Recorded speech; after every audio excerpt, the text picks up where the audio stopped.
Welcome to the Bowden Blitz College Football Playoff Edition. I'm Joe Lisi, joined by former National Coach of the Year, Terry Bowden. Coach, round number 2 is on the horizon. 4 great games on tap. We'll dive into those in a little bit, but let's take a look at the updated playoff odds national championship picture. Give me your thoughts about the round 2 games and the ultimate national champion potentially for 2026. Well, it's everybody there has the ability to move on to the college football championship. There's going to be some underdogs, obviously. I start with Alabama and Ole Miss, but I think the real question mark to me is Oregon, Texas Tech. I think that's going to be a great football game. Those are two that somebody's going to knock somebody else off, and the other one has a good chance of if they play real well to get themselves all the way in. But still, I like Georgia as the best SEC team out there.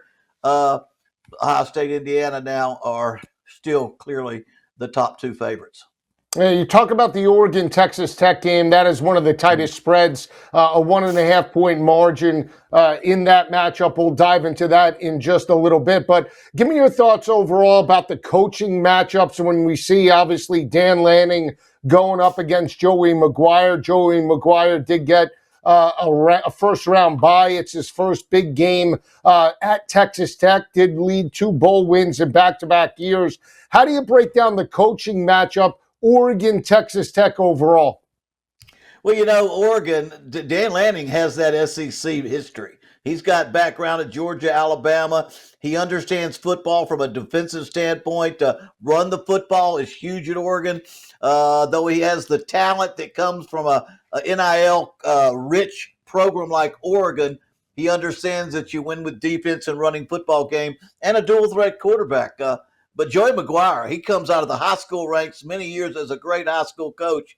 And, over the years, I've coached against many coaches that have gone on to become great head coaches. And just as many came out of long-term high school ranks, good at fundamental football. Joey has done a great job, McGuire, of understanding we've got to get defensive players to be a champion. Very explosive team. Oregon and both coaches understand play great defense, and they're the top 2 teams in the country with explosive offenses. Because when you have a great defense, like both those teams do, you're not going to sustain drives very much. I think both those coaches understand we've got to have people that can go deep. We've got to have big explosive plays. But anyway, Dan Lanning, probably I'd give him the edge a little bit. But I love the talent that Joey McGuire has brought in at Texas Tech. And you talk about Joey McGuire and Texas Tech. It used to be known as an air raid type of offense.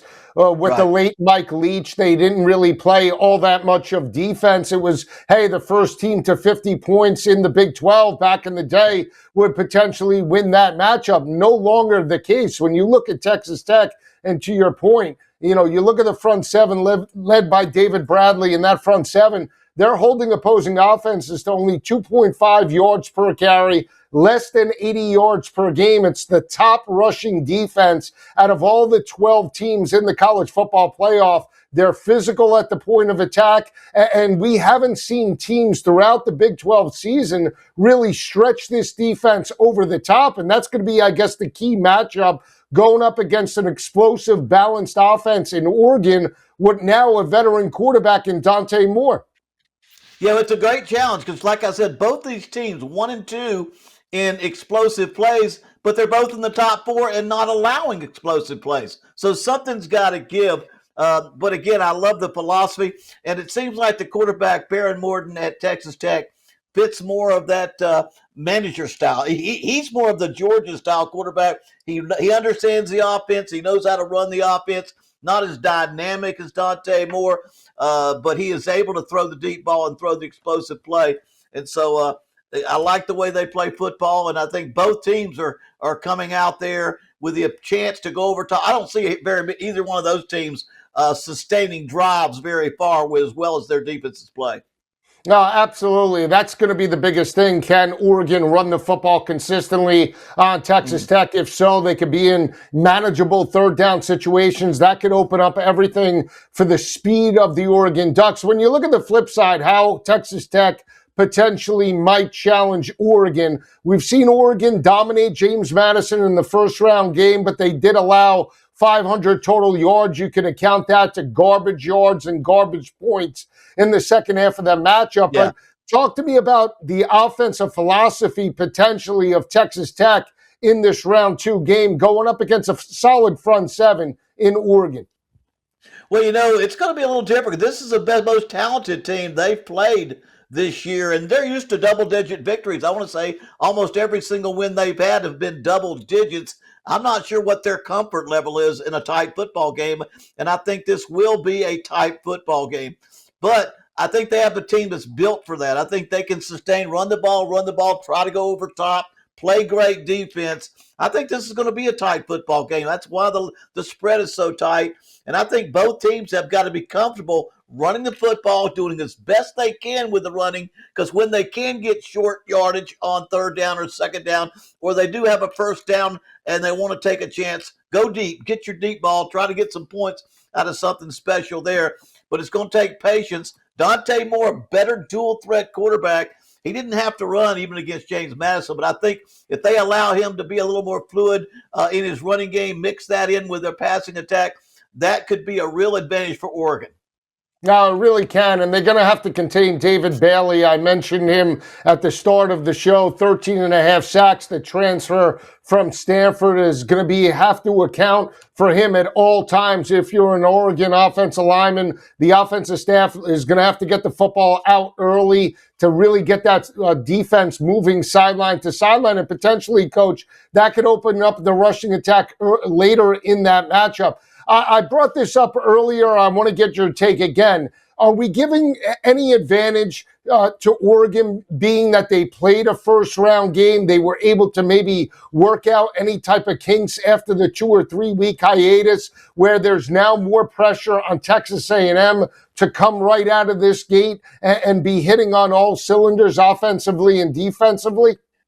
I think both coaches have to buy into their circumstances and get their kids into it. They have to feel like, hey, fellas, we haven't had that much time off. We're on a roll. Let's keep going. And remember, all those points JMU got was against not just second teamers, but third and fourth teamers. They had pretty much pulled everyone a little too soon, couldn't get back into the game. So their starters are still playing very good football in that regard. But Texas Tech now, I like the fact that Joey McGuire has almost a month to prepare. As long as you get your kids work, don't overwork them.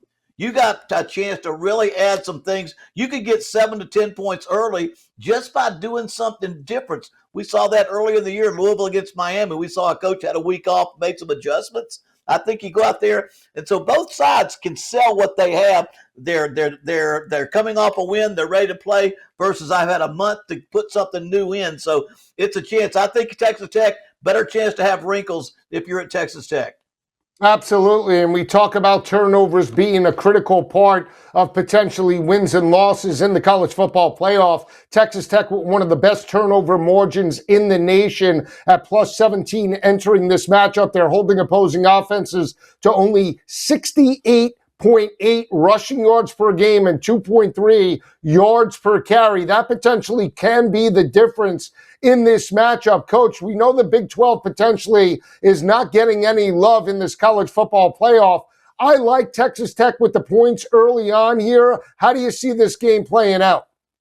I'm with you. I just think I've got Texas Tech winning this game outright. Again, it's almost a toss-up anyway.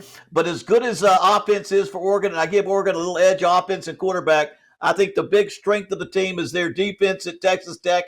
It will dominate enough, and they hit one more explosive play than Oregon to get the win. We'll see how it plays out when Coach and I return. We'll talk Ohio State and Miami, that big game in round number 2 coming up next.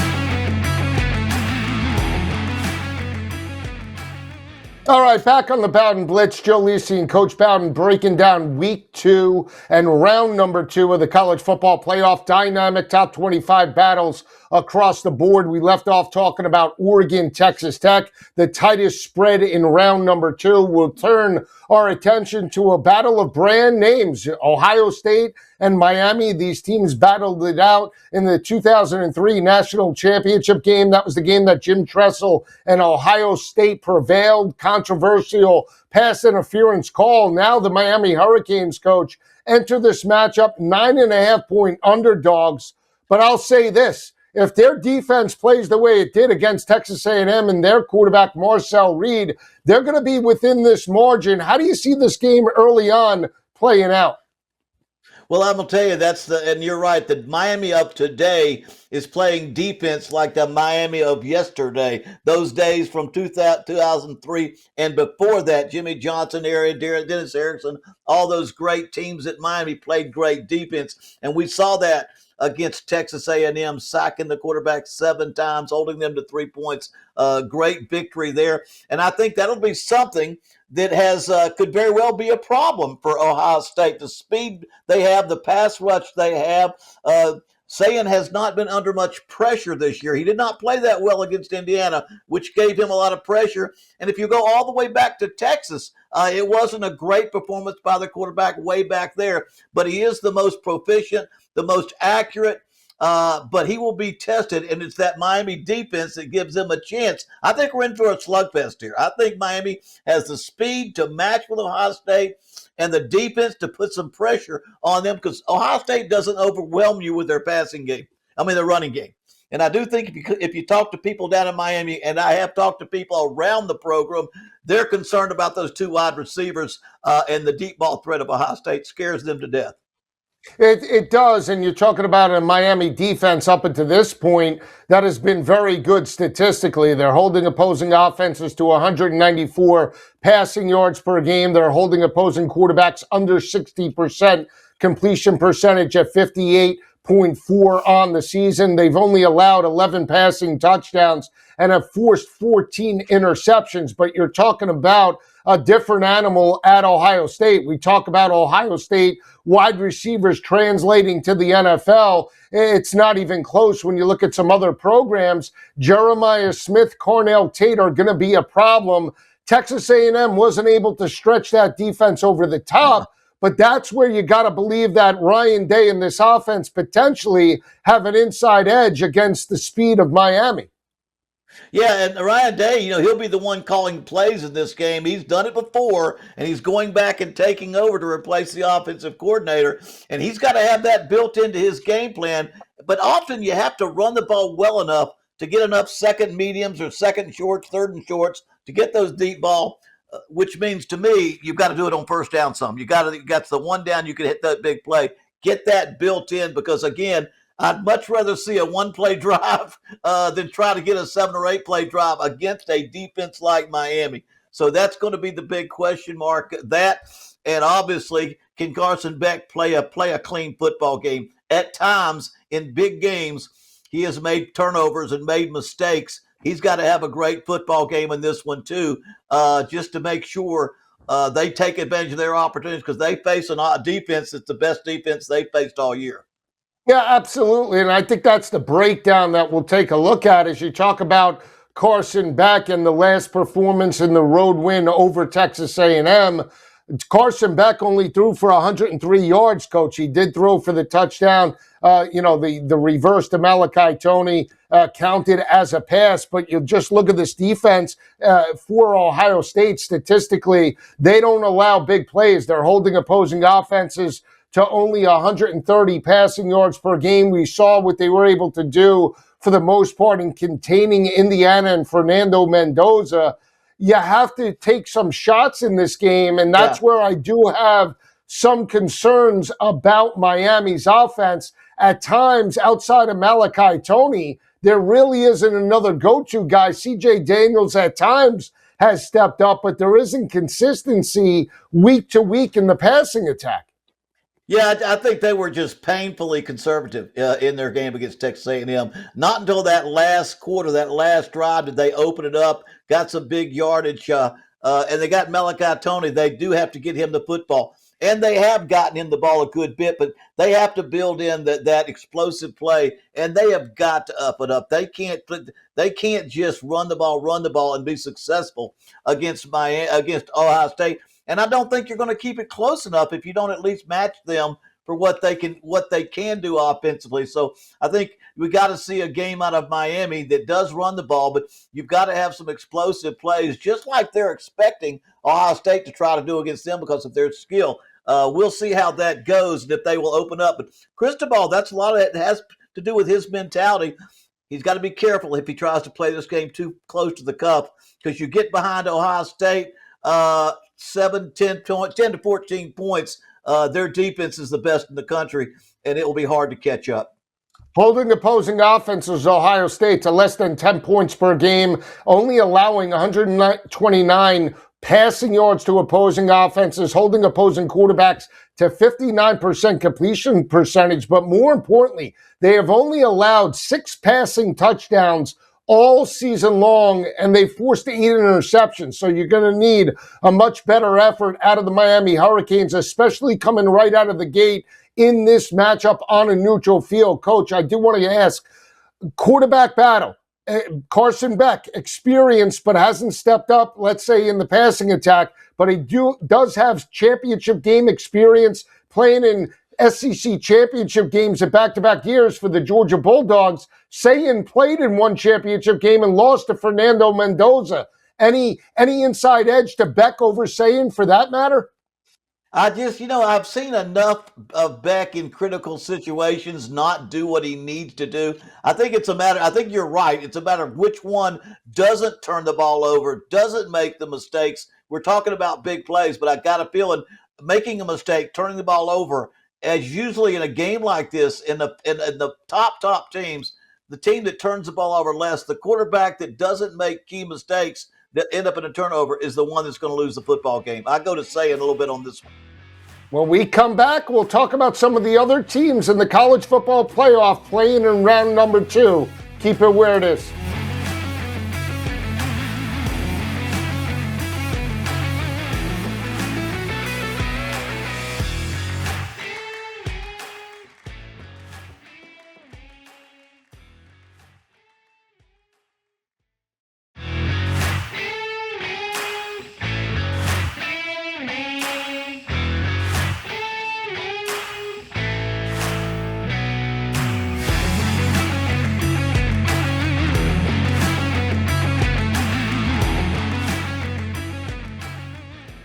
All right, back on the Bowden Blitz, Joe Lisi and Coach Bowden breaking down round 2 college football playoff games. We left off talking about the battle between the Hurricanes and Ohio State. Coach, I think when you break it down, my heart is wanting to take the 9.5 points with Miami. I just can't do it. I do have concerns about their conservative play, especially in these big matchups. Even though I don't love Ryan Day taking over play calling duties, I still think they have better weapons and a better defense than Miami. I'm going to lay the 9.5 points with Ohio State in this ball game, but I do feel we could potentially go over the 41.5.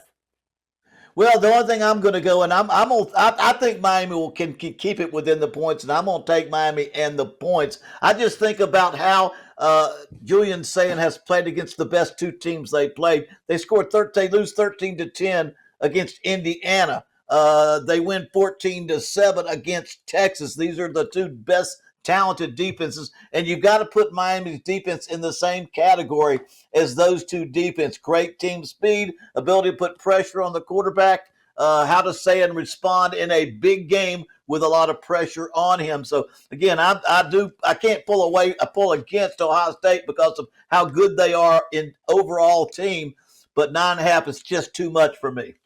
All right, we'll see how that game plays out. Let's turn our attention to the other battle, Indiana and Alabama. Talk to me about the coaching perspective. You know Kurt Cignetti very well. On the flip side, we have Kalen DeBoer. He was on the hot seat prior to the game in Norman just about a week and a half ago. Before that team fell behind 17-0. They made a second quarter comeback. They tied it at the half, and they pull away to get the 34-24 victory. right now, Kalen DeBoer and Alabama have a little bit of momentum, but how do you see the coaching advantage or coaching matchup in this second round game? You know, the thing that I think I get more out of talking to other football coaches, which I've talked through throughout the season as we've watched Indiana and Kurt Cignetti progress through his second year, I think it's almost a consensus that right now they are more fundamentally sound as a football team. That's coaching than any other team in America. They are so fundamentally sound. They are prepared in every phase of the game. They dot every I, they cross every T. Their evaluation of talent is outstanding. Their attention to detail on defense, run defense, pass defense, running game, passing game, special teams, turnovers, all those things, they are so fundamentally sound. So that's the one thing I think happens. Sometimes Kalen DeBoer has been a part of programs where he's won championship after championship at a lower level. Quite often they're beating people so much. He came into this season not able to run the ball very well, and they still don't do a great job of running it when people know you're going to run it. And so I think when it comes to coaching, although Kurt Cignetti's fairly new on the national scene, he's been around a long time, assistant and head coach, and knows what he's doing. But I just love the fundamentals. The coaching fundamentals of Indiana is what is impressing football coaches around America.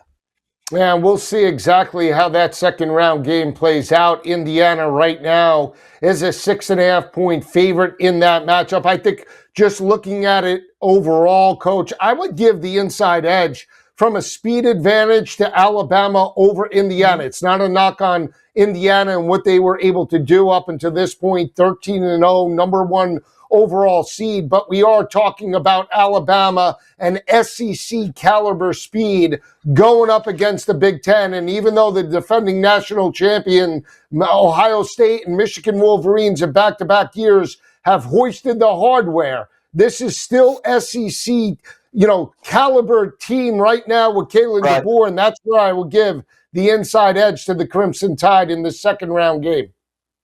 Yeah, I can't go that way. I've been so, like I say, as a football coach, I'm so enamored with the fundamentally sound football team at Indiana. I think they're going to, without the ability to run, and Indiana is a top 10 rush defense. I think top 2 or 3 scoring defense in the country, maybe top 2, second in scoring defense.